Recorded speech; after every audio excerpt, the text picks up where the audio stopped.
Welcome back to another exciting edition of the Turdferg channel. Today we're going to be looking at a density lab. Um, Now, doing this lab, I'm actually going to do something different than I normally do. I'm going to go full screen here, and it kind of makes everything small, but I need it. This is what our data looks like, and everything we're doing today come from the Alabama Science in Motion. It was a PASCO kit that was dropped off.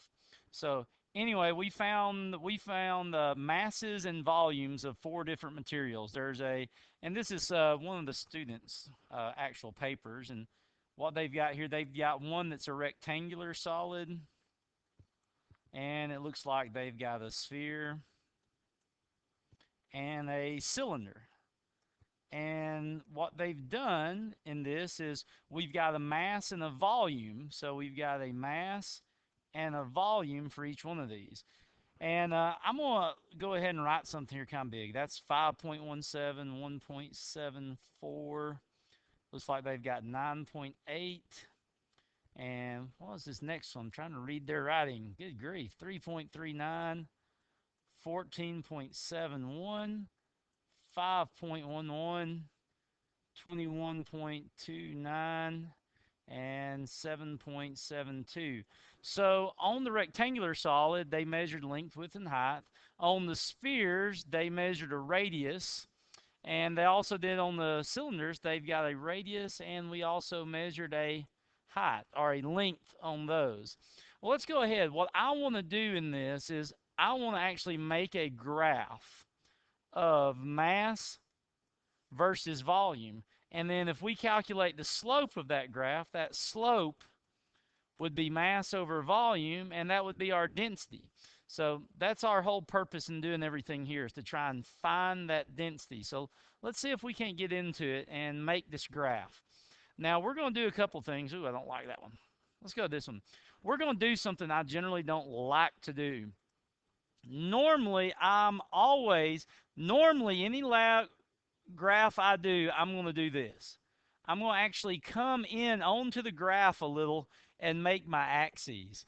Now, to try and help get more numbers on this and to make it easier to graph, please, world of science, don't judge me harshly for this, but I'm actually going to make my axes on the very edge of this graph paper. And again, that's just for the ease of the students doing this lab. Hey, I don't approve. I don't approve. It's making me nauseous just looking at it. But hey, I think I can try to get over it. So anyway, so I'm going to draw me two axes on the corner of my paper. This is 10 division per inch paper. And now I'm going to come back and I'm going to put my name and my date in the top right hand corner. Good graphing etiquette here. I'm going to give a title at the top of the page. I'm going to call this the density lab. I'm going to also come back, and I've already said that on this side, I want to graph mass in grams, and on this axis, the bottom, the x-axis, I'm going to do volume in centimeters cubed. Now, I need to do one more thing. Whenever you're doing a graph, you should always say what it's a graph of. Well, this is a graph of mass in grams versus volume in centimeters cubed. So I've got all this done. Now I need to come back. I need to do one more thing. I need to come back and label this graph on the edges. And I'm going to number it 1, 2, 3, 4, 5. This is going to be boring because it's now a video of me counting to 20, I believe, if everything is right. 11, 12, 13, 14, 15, 16, 17, 18, 19, 20. And I'm pretty sure if we number this graph to the right, 1, 2, 3, 4, 5, 6, 7, 8, 9, 10, 11, 12, 13, 14 is where we get to on this way. And we're still going to have a little bit of problems. I know that one of our volumes comes out and it exceeds 14. One of our masses exceeds 20. So there's some things about this I don't like. First of all, usually whenever you're doing a graph, I'm going to scroll through a bunch of stuff and get myself a right page. Usually whenever we're making a graph, I want to get usually at least 5 good data points on there. Well, I'm not going to be able to do this on this lab. The set itself only had 4 things to measure, so I'm already limited to 4. And then what's funny, just because of making it a easily graphable thing, there's a couple that we do we're only going to have 3. Well, that's okay. We're going to do our best, and I'm going to go and tell you, I'm going to use this as a source of error. The fact that I was only able to graph 3 data points right from the get-go. So now what I want to do is this. My graph is ready. So now I actually want to plot these data points. So my first data point I want to plot is 5.17, 1.74. So let's go back over here to this. So 5.17 and 1.74. 5.17. Let's get this to where we can see it a little bit bigger here. 5.17. So it tells me that mass-wise, I want to go up to 5.17. Well, look at how this graph is laid out. Each of these points each line is a 0.2. So my graph paper, let's see, I've got, this would be 5.2, 5.4, 5. So if I want to graph 5.17, I've got to estimate 5.17 is going to be like right there, just in front of that line. And 1.74 would be somewhere right about, I actually kind of messed that one up a little bit. Let's see if I can fix that. 1.74 would be right in between. Oh, that's a good spot. So now what I need to do is find where these 2 points align. So I'm going to go up, up, up, up, up, up. And oh, I think I got it right there. Even got me a little flashing crosshair. So I'm going to make me a little dot where those 2 points line. Usually I prefer to make a little thingy like that. But anyway, I think I might let it ride up a little bit too high. But anyway, now I'm going to go through and I'm going to do that same thing with all my data points. My next data point is 9.80 and 3.39. Someone help me remember that. Wait, I'm in a room by myself. 9.80, 3.39. 9.80, 3.39. Now my computer's being mean. 9.80, 3.39. So 9.80 would be, oh, that would be right on a line. And then I think I said 3.39. So 3.39 would be almost, that would be 3.4. So we're almost on 3.4. And now I'm going to go back and I'm going to look back at some of this data again. I've actually got wrote down so I don't have to keep flipping. I'm also going to go ahead and bring me back to full screen mode. So I've got 2 data points on here already. And the next one for me is 14.71. I'm going to actually skip through some of this and make it a little bit faster. 5.11. So my next one is here. And then I've got, my next one's 21. So the problem is my next one is like up here somewhere and I can't graph that. So matter of fact, I don't even know if I can erase that. There. So this one's only going to have 3 lines. Well, this is actually my rectangle. Then I could come back with my solid and start plotting my solid. And I should have the same thing for my, excuse me, I said solid, I meant sphere. My sphere, I can actually get them all plotted on here. And my sphere looks something like this. And I'm just going to put a few random dots down so you got the idea. And then I'm also going to have the cylinder. And my cylinder, it looks like about 8 and 5. I'm going to see if I can actually plot it. 8 and 5, 11 and 7, 15 and 11, 3. Oh, it's getting excited. And then that's all I can get on my cylinder. So now I've got all my data plotted on here. I'm going to try and make a couple of these blue ones show up just a little bit more on there. So now that I've got my data plotted, I need to draw what's known as a best fit straight line. And to draw a best fit straight line, I'm going to need a ruler. So let's go back to, oh my goodness, I just totally made a mess of my thingy. Whew, luckily I was able to save it. All right. So now I've got my ruler on here. So you need to use a clear ruler as well. How do I draw a best fit straight line? Best fit means that when I go to use this ruler, I'm not necessarily going to try and take the ruler. I'm not trying to hit every single dot with this ruler. What I'm trying to do is lay the ruler on here. Let's do the blue ones first. And I want to lay the ruler on here in such a way as that ruler goes right through the center of all the dots. It may not even hit a dot, but I'm going to try and get the ruler on here. Close. Oh my goodness, it's getting close. Bam. Now for me, it's almost going to pretty much hit those dots, and that's just basically pure luck. Now, once I've got the ruler on there, I can actually, now watch where I start. Watch where I start, as I tell my computer. I start all the way at the bottom, and I'm going to draw one line. I'm just going to draw it all the way across the page. I ain't afraid to use a little digital ink, that's for sure.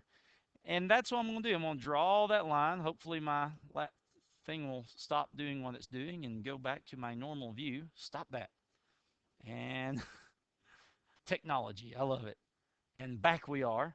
And now I'm going to come back and I'm going to see if I can't do the red line next. So I'm going to end up with 3, it looks like 3 completely different plots here. Da, da, da, da, da.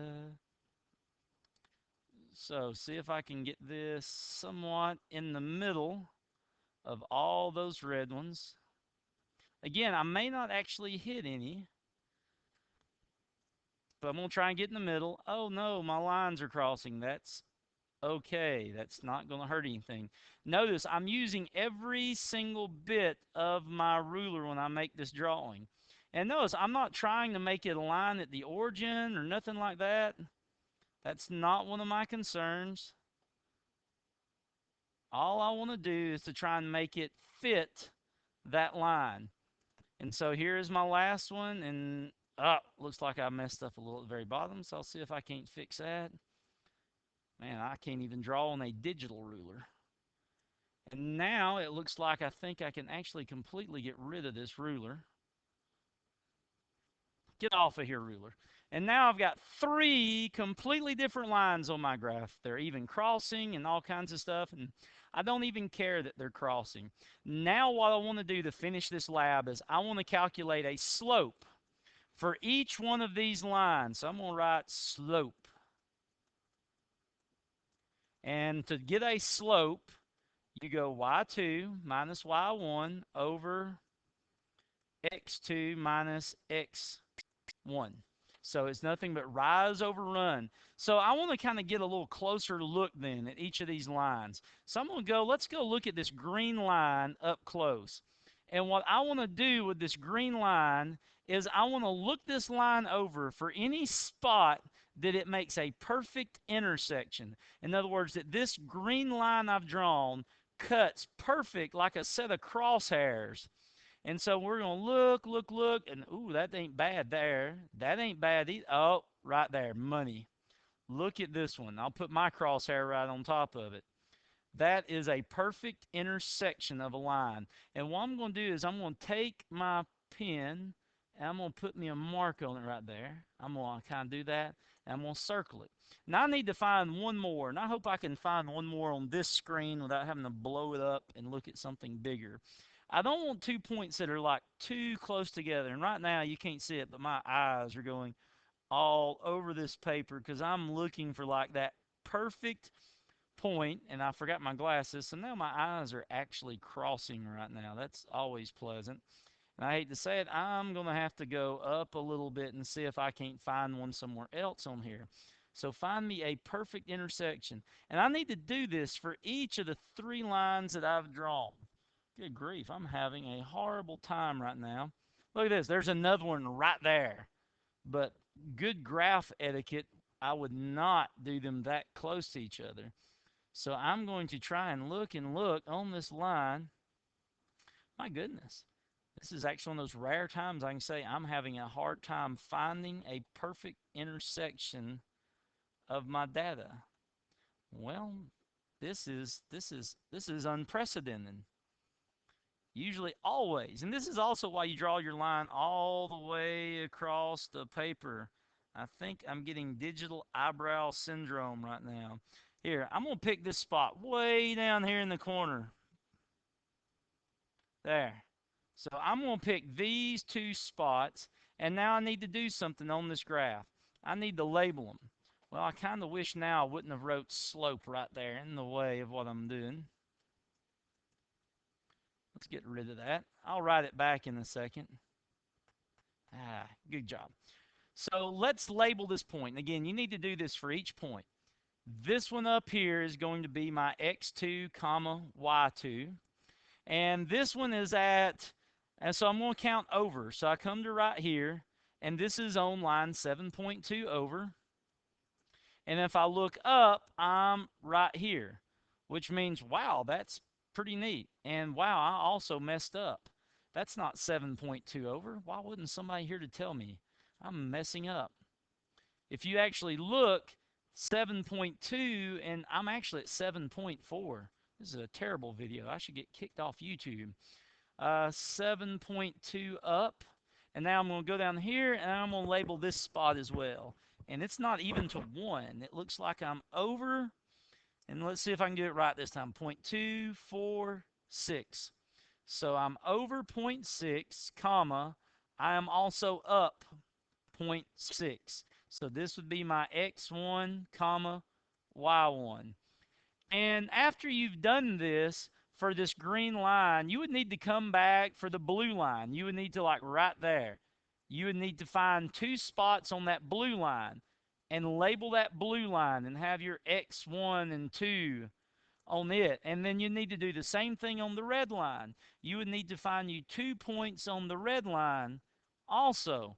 Write them, circle them, and so forth, that you can use those spots. All right, so now let's do a slope calculation on this real quick. So our slope calculation, and you need to do all these slope calculations on the graph paper. That's just common graph courtesy to do that little thing. So I'm going to come back. Slope equals, I'm going to write down the equation just once. Rise over run, y2 minus y1, x2 minus x1. And my calculation for this would be 7.2 minus 0.6 over 7.4 minus 0.6. So this is actually a pretty interesting looking slope. I'm going to ride pretty close to 1. So I'm going to do this in my calculator now. 7.2 minus 0.6 divided by 7.4 minus 0.6. And I've got a slope of 0.97. So a slope of 0.97 on this green line right here. So there is my slope for this one. Now, you would need to also come back and have a slope for the blue one. And you would also need to have, like in my case, a slope for the red one. So you're going to have 3 slopes on here. Now this is my density. That's what I've just calculated. So this would be grams per centimeter cubed. So that is mine. And for me, my green line, this was my cylinder. So I've just found the density of my cylinder to be 0.97. So when you're done with the graph, you'll have 3 slope calculations. When you're done with it, now you need to go and you need to do your percent errors. I don't know what you use, but here's every material we used in the lab. So like for me, for the cylinder, it was B336, and oh my goodness, I did terrible because mine was supposed to be 1.42, and instead I've got an answer of 0.97. So I need to do a percent error. If you don't remember how to do a percent error, there's the equation. And so all I've got to do to get a percent error calculation is experimental, which is what I had, minus 1.42, what it should have been, over 1.42 times 100. And so let's see if we can do this. 0.97 minus 1.42, negative 0.45. Drop that negative. It's an absolute value. Almost typing something in my calculator wrong. Times, oh my goodness, 31.7% error. Ooh. Now, you need 3% errors. You need this is my percent error for my cylinder that I just did. You will need a percent error for each, oops, let's fix that. You need a percent error for every single one of them. All right, well, let's keep moving on. Let's see, what's my next one? So what are you going to write in the conclusion? For your conclusion, you should have three densities. You should have one for the rectangular, one for the sphere, and one for the cylinder. And then you should have a percent error. And that's it. For each one of those, you should have a percent error. Your source of error, I'll go ahead and tell you the graph itself has got some errors. But I'll be honest, you should still have, I feel like you should still have pretty low percent errors when you do this graph, to be honest. So anyway, you kind of use what you think for a source of error on these. Anyway, that should walk you through the lab. So anyway, thank you for watching 20 minutes of video, and this should have you finished. So we'll see you later. Bye now.